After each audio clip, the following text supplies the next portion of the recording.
I'd like to welcome our guests. Professor Serge Martinez teaches primarily in the UNM School of Law's Economic Justice Clinic, also known as the Business and Tax Clinic, which focuses on support for grassroots economic development initiatives, enforcing the rights of low-wage workers and improving housing stability and conditions for low-income tenants.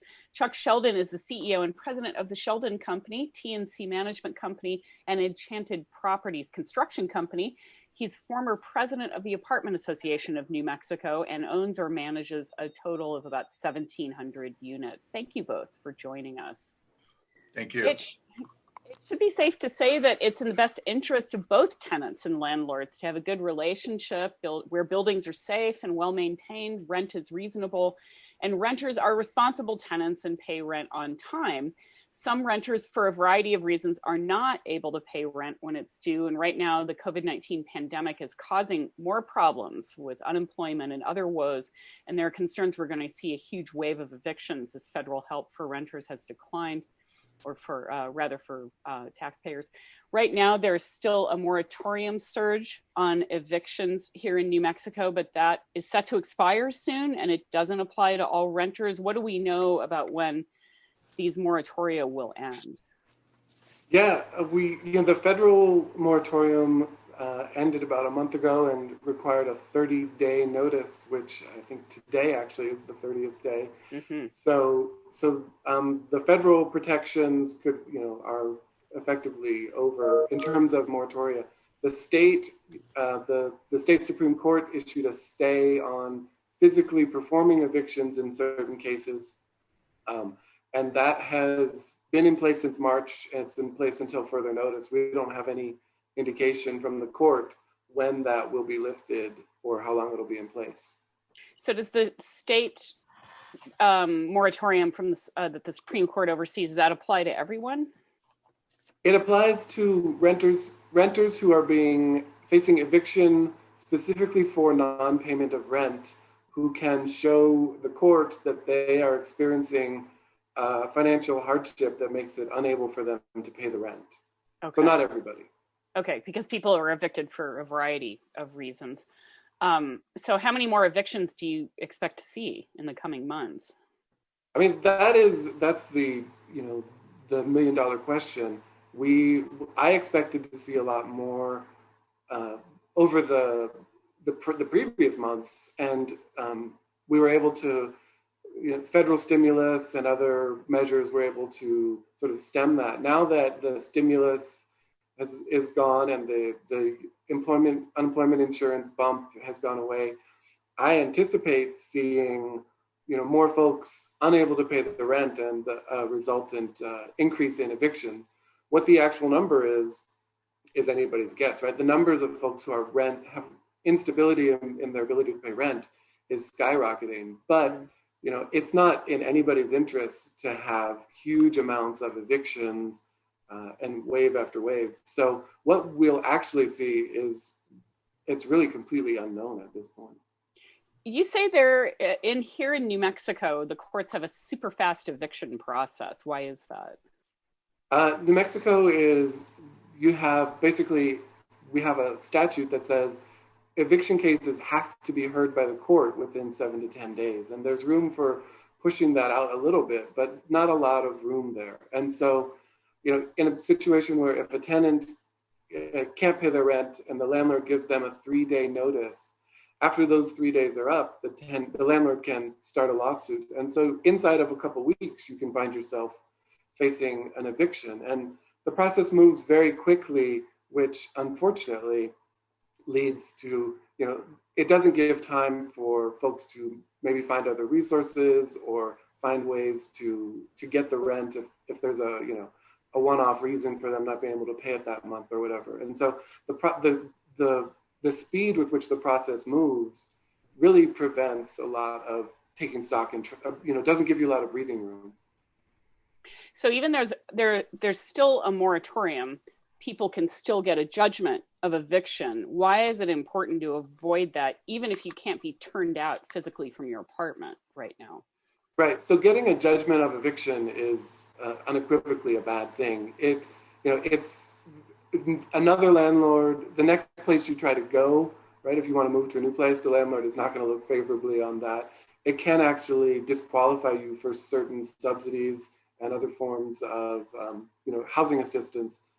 And it is, it's not going to redound well to your, redound to your benefit. Obviously, it's just a bad thing to have on one's record. And so having that, judgment, even if you're not physically displaced, is also, very undesirable as a tenant.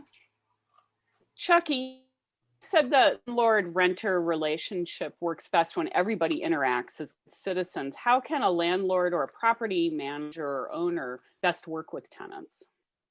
Well, I think that, what Serge was saying, it moves quickly. The courts have been backed up for a long time. So, we're short judges on the bench. So, I think we have a little bit more leeway and times, and then the judges typically by statute is 3 to 7 days, and they've been giving 10 to 15 days for people.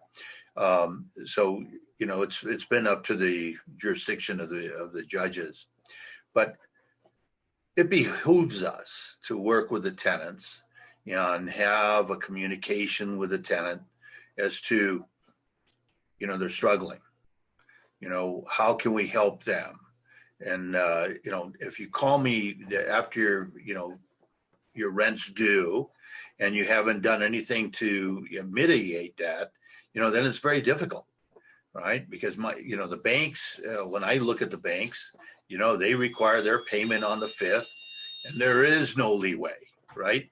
And if you're 5 days to 10 days late, then there's a 10% penalty. So, we're up against between a rock and a hard space ourselves. And so the more leeway, the more people will think about this. And I always talk about it like your children, right? And not to be thinking down about tenants, but when your children don't talk to you, they're in a room by themselves or they're somewhere else, they're up to something that you don't want them to be up to. And so what you do is you go in and check on them to see, okay, what are you guys doing, right? Oh, you're writing on the walls. You're not supposed to do that. Well, it's the same thing as when we're working with tenants, when they don't talk to you and we're reaching out to them. You give them that 3-day notice is a shocking point, if you will, because it's, I need your attention. Come and talk to me. You're not talking to me. We give people 5 days leeway. Rent's due on the 1st. We give them till the 5th to pay. It's just like everyone in life. Not everybody can make their payments and be an 800 FICO score and get their payments done on the 1st. So we give people leeway. So they should, if they know they're going to have a problem, they should start talking to their landlord right away. Absolutely. So that 5 days, you get 3 days. Now that's 8 days late before you even start any kind of legal process, right?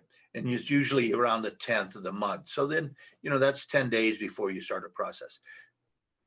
We try to talk to all our tenants, and if you have a difficulty, get them to, the Goodwill, for example, will help people with 1 month's rent if you've been given a 3-day notice. Catholic Charities helps. Yes, talk about some of the avenues of assistance for renters when they're having problems. Do you work with your property managers and train them to work with renters to get that kind of help? Absolutely. Everybody has a list of people. We're considered a second chance. We have second chance units where we help people that have actually been in prison, have failed in society and have difficulty in society. And we've tried to help those people and find them housing and being and nurturing. So we work with a lot of agencies and we talk to the agencies to be able to help folks.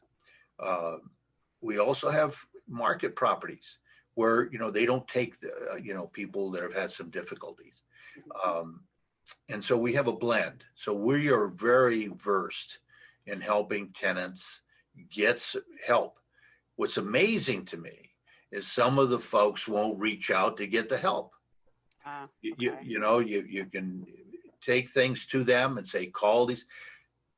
For example, I believe I saw the paper the other day, and Serge was quoted in there and trying to help, people get this $300,000 that the city has.